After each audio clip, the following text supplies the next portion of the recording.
Hello and welcome to our special coverage of the Russian invasion of Ukraine. I am Ladi Akeredoluale. The headlines. The United Nations issues a rare rebuke to the United States over leaked documents.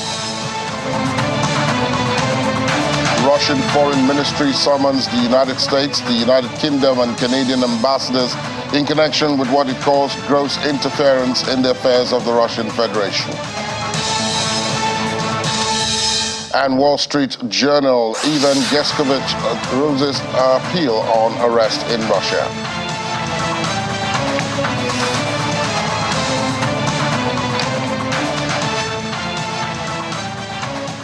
Weeks after a trove of classified U.S. intelligence documents were posted on social media, the United Nations issued a rare rebuke of the United States after reports that those documents allegedly revealed that the United States was spying on the Secretary General of the United Nations and other high-ranking UN officials.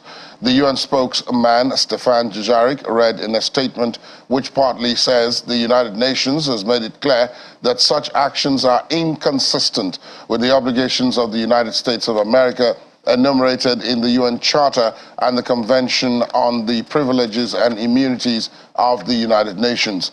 According to Mr. Dujarric, the UN also sent a note to the US mission at the United Nations in New York regarding the leak. The stern reaction comes after a report last week on a U.S. intelligence leak which accused Mr. Guterres of being too soft on Russia. Mr. Dujarric said the Secretary General is not soft on any one country. Meanwhile, the top British defense official has cast doubt on the veracity and impact of the recently leaked American intelligence documents, going further than U.S. officials in questioning the contents of hundreds of pages of classified intelligence. Ben Wallace, the UK's Secretary of State for Defense, told journalists in Washington, quote, "I know for a fact, having read what I've seen in the open source, that some of those assertions are untrue." Asked about the impact on British intelligence gathering, Mr. Wallace responded, "Haven't skipped a heartbeat. I've seen that a number of inaccuracies in those leaks, significant inaccuracies or manipulation of information."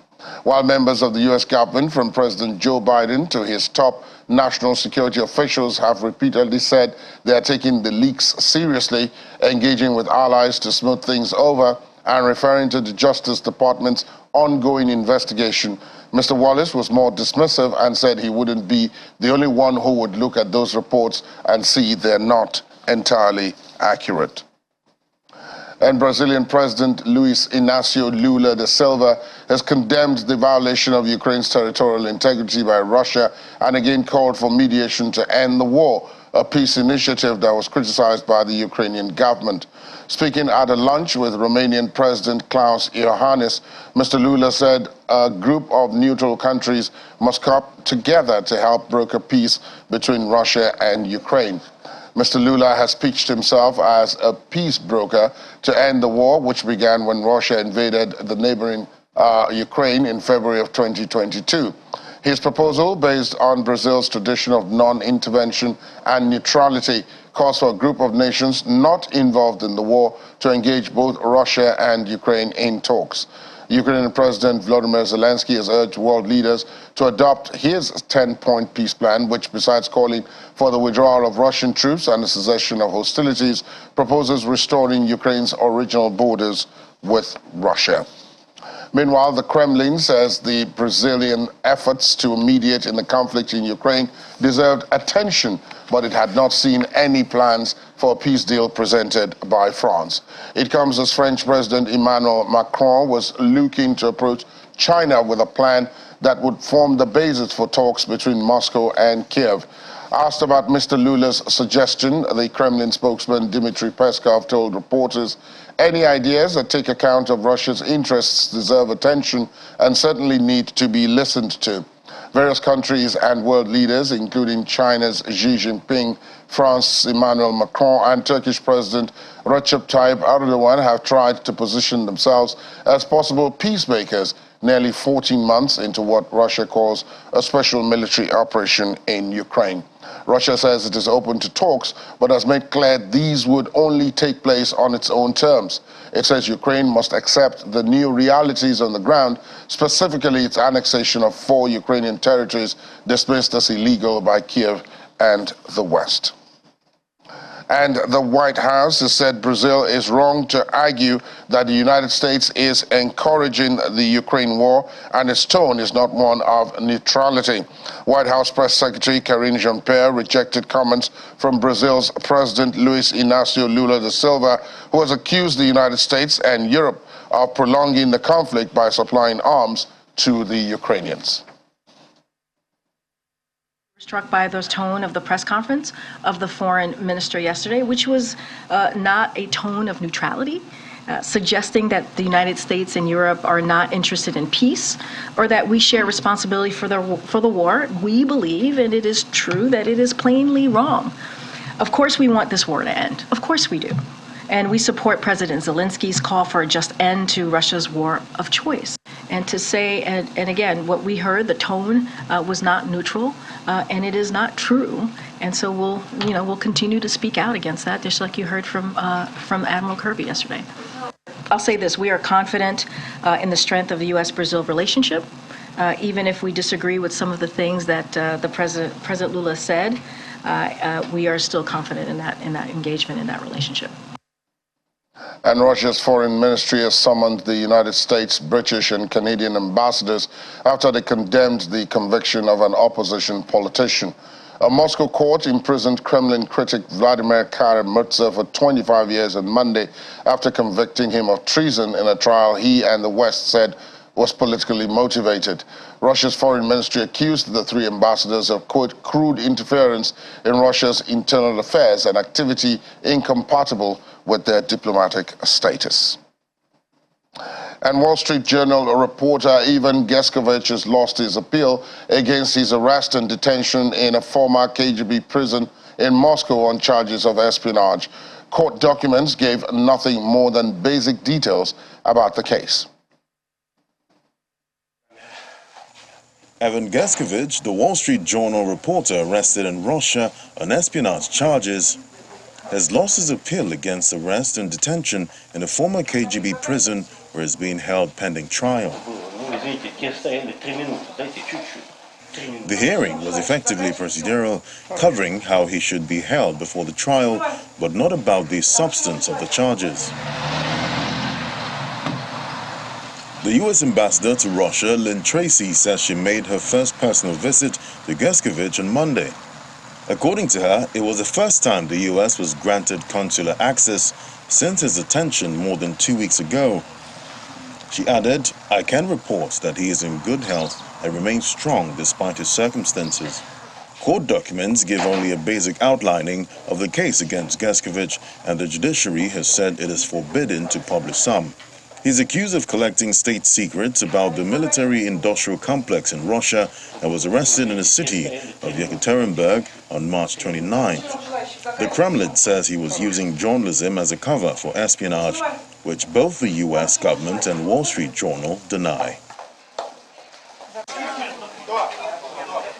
Meanwhile, Mr. Gershkovich's legal team suggested he be freed on a bail of 50 million rubles, that's more than $600,000, or placed under house arrest. But Tatiana Noshkina, his lawyer, said the court had rejected both suggestions. I can only say how troubling it was to see Evan, an innocent journalist, held in these circumstances. I was able to meet Evan yesterday at Lefordova prison. It was the first time we were granted consular access since his wrongful detention more than 2 weeks ago. I can report that he is in good health and remains strong despite his circumstances. We will continue to provide all appropriate support to Evan and his family, and we expect Russian authorities to provide continued consular access to Evan. The charges against Evan are baseless, and we call on the Russian Federation to immediately release him. We also call for the immediate release of Paul Whelan. Paul has been held more than 4 years in Russia. Both men deserve to go home to their families now. Lynn Tracy, U.S. ambassador to Russia. And the investigator from Russia's Federal Security Service who led the investigation into American Marine Paul Whelan in Russia is also investigating the case of the detained Wall Street Journal reporter Ivan Gershkovich. The investigator, Alexei Kishnyak, was named as an investigator for Mr. Gershkovich's case during a hearing at the Moscow City Court yesterday. Mr. Whelan, a former Marine who is a U.S., Irish, British, and Canadian citizen, was detained at a Moscow hotel in December of 2018 by Russian authorities who alleged he was involved in an intelligence operation. He was convicted and sentenced in June of 2020 to 16 years in prison in a trial U.S. officials had denounced as unfair. Let's talk now to Andrzej Matisak, deputy head of the foreign desk at the Pravda newspaper, who joins us virtually from Bratislava in Slovakia. Good morning to you, Andrzej. Nice to see you once again. Good morning. Very good to see you again.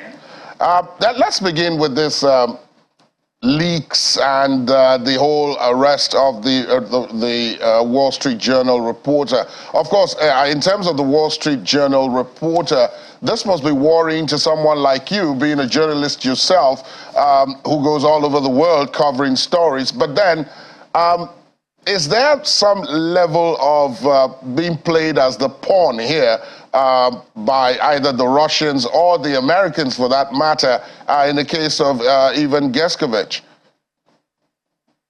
Look, I very much do not believe that Ivan Gershkovich is guilty of what he's accused for by Russian authorities.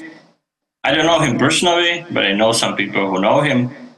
And I simply do not believe that he was involved in any illegal activities that could be described as espionage for, I don't know, for some intelligence agencies, as Russians are somewhat suggesting, probably US, maybe others.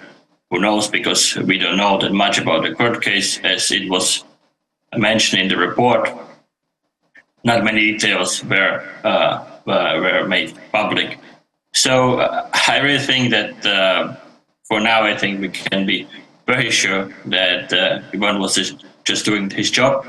Of course, reporting on a country which is waging a brutal war for more than 1 year against the neighbor, and not, in fact, not for more than 1 year. The real war started in 2014, but of course the large invasion started last year.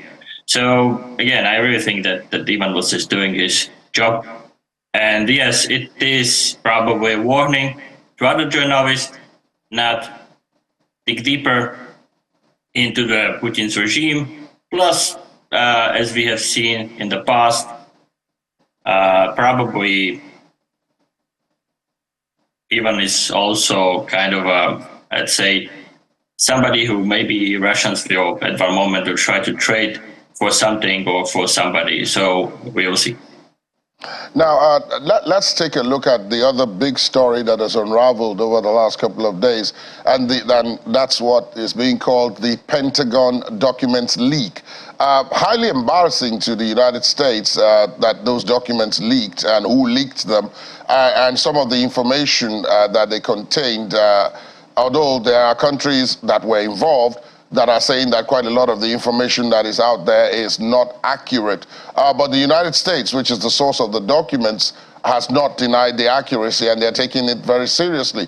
But I want to ask you about, what some of those documents say. For example, that the United Nations Secretary General, was under surveillance. He was being spied on by the United States. The Ukrainian president was being spied on by the United States. His conversations were being monitored and all of that. Doesn't this introduce a trust issue at the heart of this kind of conflict? Look, of course, as you said, I think it's kind of embarrassing for the US. It is not the first leak, and I don't think it will be the last leak. Especially now these days when leaks are probably even easier because of the digital means we have. you don't need to take all the documents and something like that. You can make just a few pictures or whatever, as we have seen in this case. So yes, and of course, the whole case of the guy, just 21-year-old guy from the National Guard somewhere in Massachusetts, who had an access to classified info, also created another debate in the U.S. that who could have an access and what should be classified and what shouldn't be classified. Returning to your original question, of course, that's really not a good look at the U.S. if UN is saying you stop spying on our Secretary General. Of course, Ukrainians might be also a bit furious about the leaks, but on the other hand, I have to say, from what I hear from Kiev, also from my sources, they don't take it that seriously. I'm not saying this is not serious, but those leaks, those documents are dated basically from a few weeks ago. Don't forget, this is just the intelligence. In many documents, you can read that, for example, there was this document which was in fact really manipulated about the number of casualties. Pentagon said they have a low confidence in this intelligence. So maybe also when somebody like British Defense Secretary Voice is commenting on those leaks, maybe he's also referring to something which to some problems from those leaks, in terms of that not all those info might be that accurate, because don't forget, intelligence is not a holy Bible or whatever holy book you read. It's just a collection of something which people might gather, of course, and might be gathered by other means, by digital, by other surveillance, but it's sometimes not correctly reflect the situation, especially if the situation is so fluid as we are talking about the battlefield. That might be, the changes might be very, very quick. But I would agree, this is a bit of embarrassment for the US, and they should deal with it. And I'm not going to give them any advices, but yes, I think snooping on partners is simply not a good look. Yeah. Now, are you surprised by the position that a country like Brazil has taken? I mean, it has a new president, Luis Inácio da Silva, very well known on the world stage, not completely new. I mean, he'd been president for 10 years before now. He's just returned for another term in office, which the constitution in Brazil allows. But I'm wondering, he's put forward a peace proposal. Now, many people would say, look, this entire conflict has been awash in peace proposals. The French have their peace proposal, the Chinese have their peace proposal, the Ukrainians have their proposal, and then now the Brazilians. But Brazil is a country with a lot of weight on the international stage. It's a huge economy, it's the largest in Latin America, and it has a lot of important friends.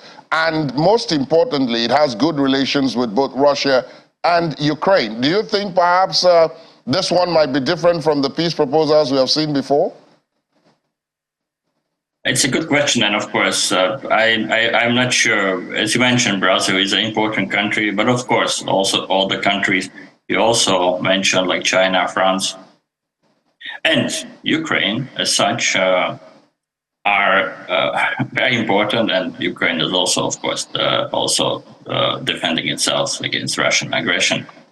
Lula is a quite well-known figure on the international scene. It is very much, basically, we see that also, it is very much reflected also by the fact that people are reacting on what President Lula is saying, as it was mentioned again in the previous report. you just broadcasted that also the US reacted to the proposal. Ukraine reacted to the proposal, basically saying, please come to us and look what's going on here. Because in the past, I think Mr. Lula is maybe, and also some other people who are talking about the peace proposals, maybe they're trying too hard. On one hand, I understand that, but I think they are trying too hard to attract the attention of Russia, that they are trying to put something on the table, at least rhetorically, that might be attractive for Russia. But they are somewhat, at least it seems to me, they are somewhat forgetting Ukraine, because Ukraine must have a say in any kind of agreement and in any kind of negotiation. So courting Russia, yes, but don't forget Ukraine, please. And this is also, I think this will be my message also for President Lula, because in the past he was really somewhat trying to portray both sides as guilty in the same way, which I don't think is true. Mr. Lula is a very well-known leftist politician.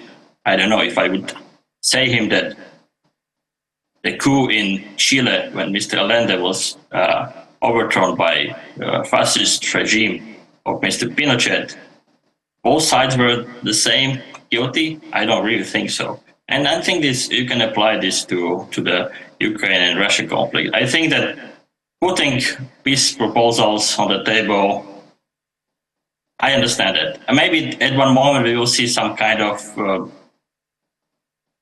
it will be possible to take something from one proposal, another proposal, and to make something more coherent. But I think we really must also talk to Ukraine. We cannot forget about the Ukraine is here a victim of aggression. And I think, as I said, trying to hurt Russia too much will simply, the reaction from Kiev will simply be, and I think understandably, okay, this is not serving our interest. And so it must be a really balanced act. Indeed. Before I let you go, I must ask this final question. Slovakia, over the last couple of weeks, also came off, and joined practically in sending quite a number of military hardware now to Ukraine, to aid Ukraine. This was different from its earlier position of being careful. It's a good member of the EU. It was applying the sanctions against Russia and all of that, but it wasn't an active participant on the battlefield, so to speak. But from the reports I have, Slovakia has given at least, or has made the promise to give tanks, and maybe to some extent I hear about reports of MiG-29s to Ukraine. Now, does this worry you about, drawing Slovakia into the conflict proper, as opposed to just being, one of the countries in the EU who is implementing EU decisions? Look, I think I have to make it very clear. We have been, Slovak government, the current Slovak government, have been supporting Ukraine from the beginning. In fact, last year we even sent, as one of the few countries, the heavy weapons, S-300 anti-aircraft system. So sending our old MiGs, and they are now in Ukraine's hands, finally, it is not an issue. It is, of course, it is a political issue, because if you look at the Slovak political scene, you have some political forces who are opposing this. But it is very consistent with the positions the current government basically followed from the beginning of the war. When I come back to Mr. Lula or Brazil positions and saying that somebody is prolonging the war, sending weapons to Ukraine, I think this is well, I think this is a wrong position. I think that it is according to international law, because Ukraine is really defending itself, and other countries can help Ukraine, and in my view, also should help Ukraine, have to help Ukraine. And I think if you look at what Russia is doing vis-a-vis countries in the EU, in NATO, Slovakia, a long time ago, was labeled as a non-friendly country. So I think we have to support Ukraine, and of course, being in the EU, in NATO, giving us a secure umbrella, because I think it's quite clear that Russia, first, they have a huge problems to move forward in Ukraine, and secondly, I don't think that at this moment they have any capacity to, let's say, for example, to attack a NATO country. I don't believe that. So I think that Slovakia is more or less safe. We have NATO troops here, and we'll see. Of course, the conflict is ongoing. We are all waiting for the possible offensive by the Ukrainians. So, but I really don't think this is this whatever we are sending to Ukraine. I really don't think this is somewhat changing situation. That's how it is. Indeed. Andrej Matisak, Deputy Head of Foreign Desk, Pravda newspaper in Bratislava, Slovakia. Thank you for your time this morning. Thank you very much. Always a pleasure. Bye. Welcome back. Thanks for staying tuned. Russia's news agency TASS says Russian Foreign Minister Sergei Lavrov will discuss the Ukraine Black Sea grain export deal with UN Secretary General Antonio Guterres in New York next week, just weeks before the pact could expire unless Russian demands regarding its own exports are met. Mr. Lavrov is due to chair 2 UN Security Council meetings as Russia holds the presidency of the 15-member body for April. The UN spokesman, Stefan Dujarric, says the UN is determined to have the grain deal implemented fully. Reporting very transparently on what is happening. No inspections yesterday, no inspections today, but I can tell you that within the framework of the JCC, there are intense discussions going on with the Ukrainian representations, with the Russian representation, with the very helpful assistance and participation of Turkey. And if there's anything that moves, both literally and figuratively, I will let you know. I have no doubt this will be part of the discussions the Secretary General has with the Foreign Minister. We continue to be determined to have this deal implemented fully, as we are continuing with determination to work on the other part of the package, which is the facilitation of Russian grain and fertilizer. The stakes for this are very high, right? There are a lot of people around the world who depend on the food and the grain that's exported, who depend on fertilizer. And even if they don't depend on exactly those grains and fertilizer, they depend on the global price of food and fertilizer not to rise. I think it's important that everyone live up to their responsibility. So Russia has said the outlook's not so great, and Ukraine has said today that the deal is under threat. So would you agree with either of those? No, I'm not going to take sides. They're both saying the same thing. Well, they're both on the same side. That's, in all seriousness,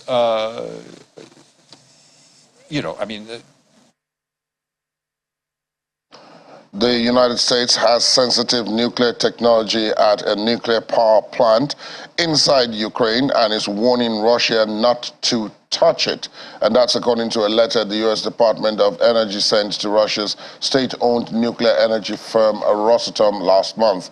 In the letter, the director of the Energy Department's Office of Non-Proliferation Policy, Andrei Furkel, tells Rosatom's Director General that the Zaporizhzhia nuclear power plant in Anahoda contains U.S.-origin nuclear technical data that is export-controlled by the United States government. goods, software, and technology are subject to U.S. export controls when it is possible for them to be used in a way that undermines U.S. national security interests. The Energy Department letter comes as Russian forces continue to control the plant, which is the largest in Europe and sits in a part of the Zaporizhzhia region that Russia occupied after its invasion of Ukraine last February. And Russia's defense ministry says its strategic and multi-purpose nuclear submarines had been deployed in the Pacific as part of a snap review of Russia's Pacific Fleet combat readiness as ordered by President Vladimir Putin. Naval minesweepers ensured a safe departure for the submarines from their base on the Kamchatka Peninsula in Russia's far east, close to sea borders with the United States and Japan. According to the ministry, the submarines departed bases under smoke screens with special naval forces and speedboats escorting them.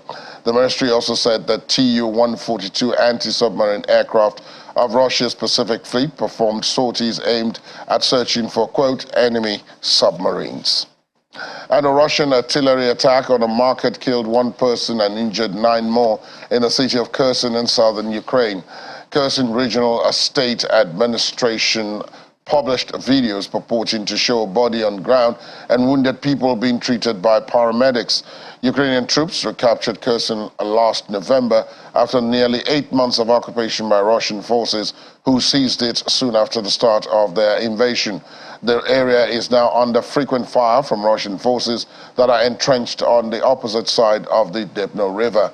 However, Russia denies targeting civilians. And Venezuelan President Nicolas Maduro has received Russian Foreign Minister Sergei Lavrov in his office at the Miramar Government Palace in Caracas. During the meeting, Mr. Lavrov handed Mr. Maduro a folder with documents sent by Russian President Vladimir Putin. Mr. Lavrov is currently touring allied countries in Latin America. He met with Brazilian President Luis da Silva on Monday and will visit Cuba later on today. Moscow has supported Mr. Maduro through his country's political crisis, marked by sanctions from the United States against government workers and institutions. Let's talk to Dr. Humphrey Ojiako, Nigeria's former ambassador to Switzerland. He joins us from Abuja. Good morning to you, Dr. Ojiako. Thank you for your time. Thank you so much. I'm pleased to be here. Thank you.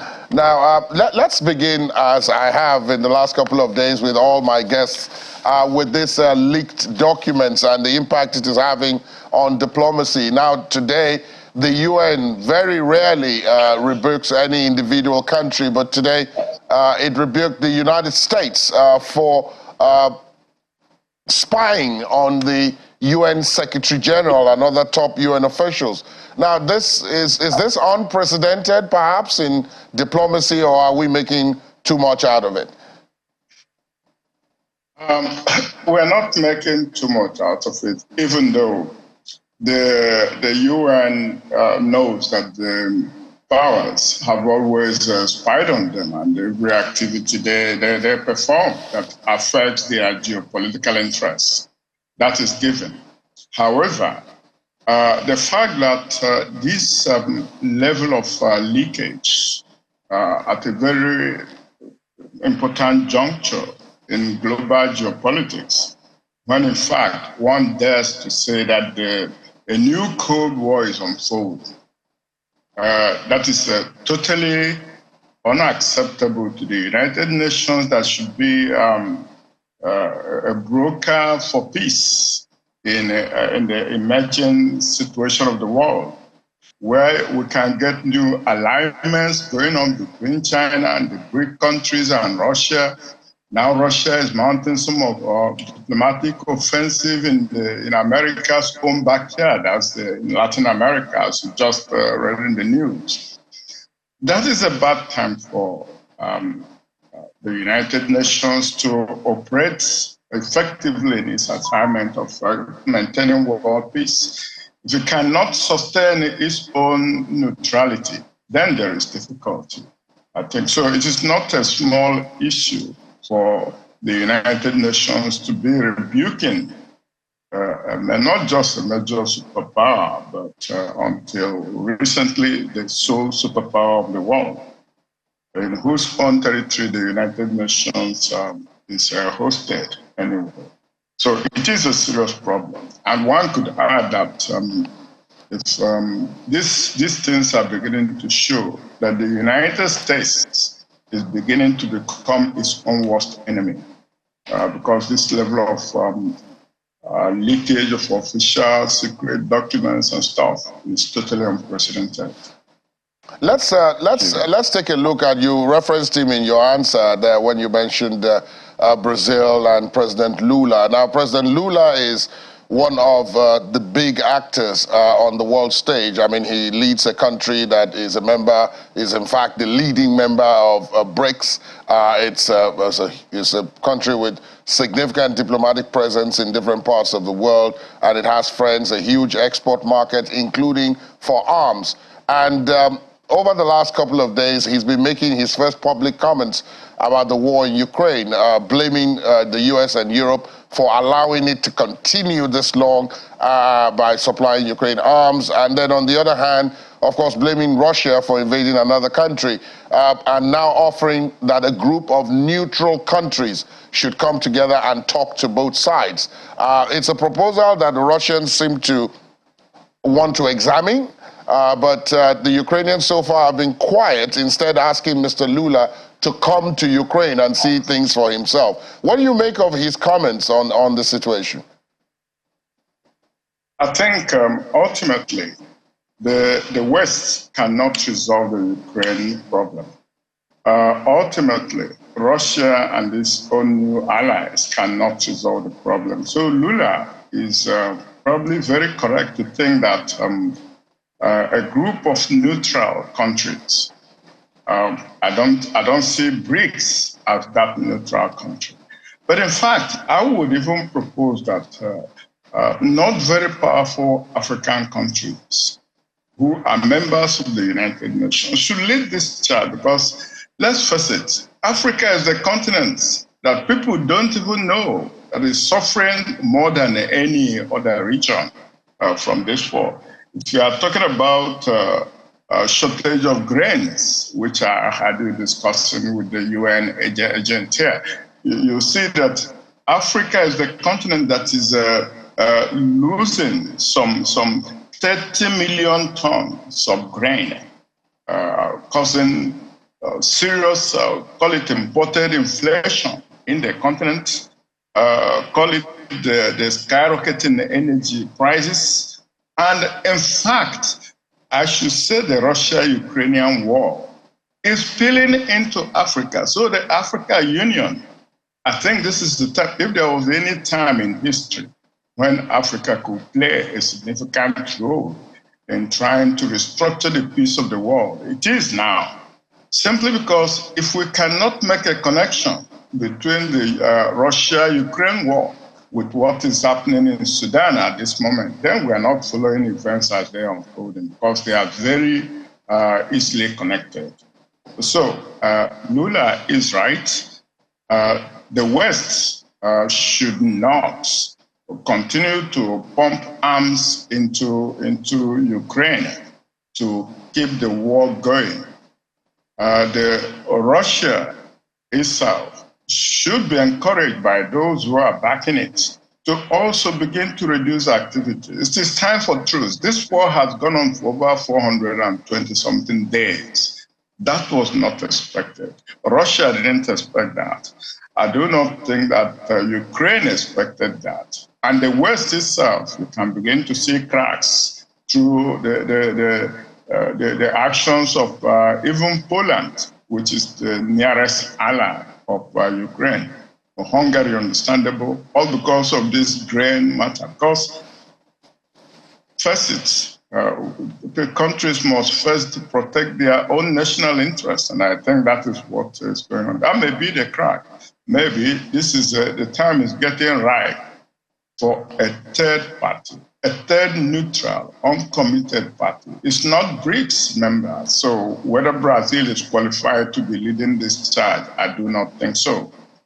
Maybe this is the moment for Africa to step in. That's neutral Africa and say enough is enough, because we are also suffering from this. Maybe an alliance between the African Union using United Nations agents and agencies. Maybe that's the key to a solution to the Russia-Ukraine war. There is, of course, Ambassador, the vexed issue of how this sets a precedence for other things that are happening in other places and that have potential for conflict. And one wonders if, as we look ahead, I understand what you said about Africa and, you know, the effect that the conflict is having on the African continent, but perhaps also there's the other side of it, that it's not only on the continent that you can find neutrals. There are neutrals perhaps in other parts of the world, but that diplomacy has not been allowed to take the center stage. There were a few attempts at the beginning of the conflict, but since those died down, nobody really has taken up, you know, the job of diplomacy. Is that because there's a shortage of diplomats, or is that because there are people who believe that this conflict cannot be won by diplomacy and, you know, it has to be battlefield victory? No, ultimately, diplomacy will have to end this war, otherwise it will be too tragic to contemplate. I already hinted that this is developing into a neo-Cold War, a new Cold War. This is the danger of a superpower, a member of the UN, permanent member of the UN Security Council, engaging in a bi-territorial war against its neighbors. It becomes a huge problem for the international community to deal with a superpower if that power is intent on breaking and breaching the very essence of the United Nations Charter, which is maintaining global peace and security. This is probably where Russia should begin to retrace and begin to compromise. And this is where the West itself should begin to re-inform Ukraine. Please, this rhetoric about Ukraine winning this war in the field of battle is not helpful.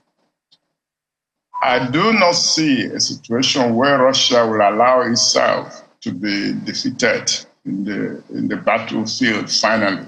I am sure even now that the fact that Russia is beginning to say, yes, the Brazilian idea is a good one, let's look at it.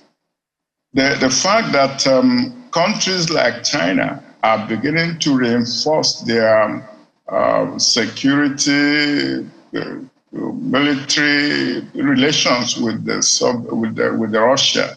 The fact that countries like India, who maintain something that looks like a more balanced, no, you can't invade a sovereign country. Lula said that, but if Lula wishes to play an important role in this thing, he should now take away the other side of his story, his narrative about Ukraine defending itself. Ukraine must defend its sovereignty, and it cannot do it without assistance from willing countries, which the West is doing. I think diplomacy should come in. African countries, under the auspices of the African Union, is, in my view, in a much stronger position at this time to make a demarche from the United Nations and be at the vanguard of trying to save face for Russia and save the sovereignty of Ukraine. This thing has to end on the discussion table. It cannot end in war. That would be too tragic for the world. That is it. Dr. Humphrey Ojiako, former ambassador to Switzerland, thank you as always for your deep insight and your bringing your experience to bear on this subject. Thank you so much for your time this morning. Thank you. Thank you, please. Thanks for staying tuned. Welcome back. Time for the business part of this coverage. And Ini John McQuarrie joins me. Good morning, Ini. It's all about grain. Lavrov, the foreign minister of Russia, is going to meet the UN Secretary General over that. And now Slovakia and Romania are joining others to ban Ukrainian grain, which this is all about, from coming or staying in their countries. Oh, yeah, from staying in their country and seizing the opportunity that their farmers have because, you know, we talked about it, how some farmers had protested because Ukraine, they had removed those restrictions, those trade restriction fines and all of that. So Ukrainian grains are becoming cheaper compared to what they provide domestically. So, of course, consumers are going for the cheaper one, and the farmers are going hungry, and there's a glut in those countries. So we already had Poland, we had Hungary, now we've had Slovakia joining in, and we're here Bulgaria and Romania want to join in. So obviously this is a problem for Ukraine, and they're saying that they do understand that, I mean, your farmers need to sell their product. I mean, we are in war, so we're in a more dire state here.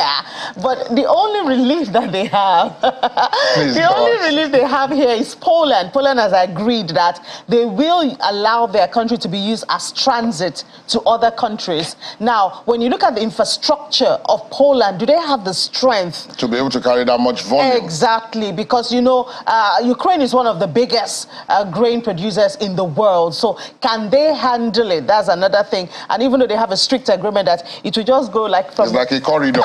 You pass through here, from here to, you know, straight out. And it doesn't stop anywhere else. It's not diverted anywhere. But, I mean, how they make that happen and how much they can handle, you know, that's another conversation. But I don't know how that's, especially May 18 is when. That was yesterday.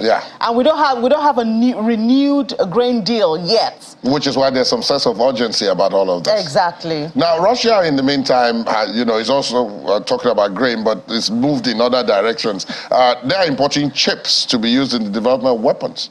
You know, we talked about how the loopholes and the unfriendly countries are actually doing business together through third parties. So that's what is happening here. So you have countries, there's been a report done, and we've seen that EU chips and all those electronic components, the demand has surged in countries like Hong Kong, in countries like China, in countries like, what was that other country? You know, neighboring countries. A corridor of another type has emerged. That's a corridor. Kazakhstan, Armenia, you know, they are buying more of these chips. What are they using them for? They're ending up. I'll just leave it there. They're ending up. Thank you, Ini. Of course, thank you. Ini and her team will have details of these and other business stories from other parts of the world right after this on Business Morning and then on Business Incorporated, so do watch out for that. Finally on the program, a toddler has caused a stir and become one of the tiniest intruders ever after squeezing through the metal fence outside of the White House in Washington. The toddler slipped through the fence early yesterday morning, prompting officers from the U.S. Secret Service Uniform Division to walk across the Executive Mansion's North Lawn to intercept the youngster. Access to the public area of the complex was briefly restricted as the officers worked to return the toddler to his parents, who were on Pennsylvania Avenue. Secret Service spokesperson Anthony Guglielmi said officers, quote, encountered a curious young visitor along the White House north fence line who briefly entered White House grounds. He said in a statement the White House security systems instantly triggered Secret Service officers, and the toddler and parents were quickly reunited. Talk about small alarms. That's how we wrap up our package this morning on the program. Thanks for being with us. I'm Ladi Akiri Duluale. Have a pleasant day ahead. Good morning.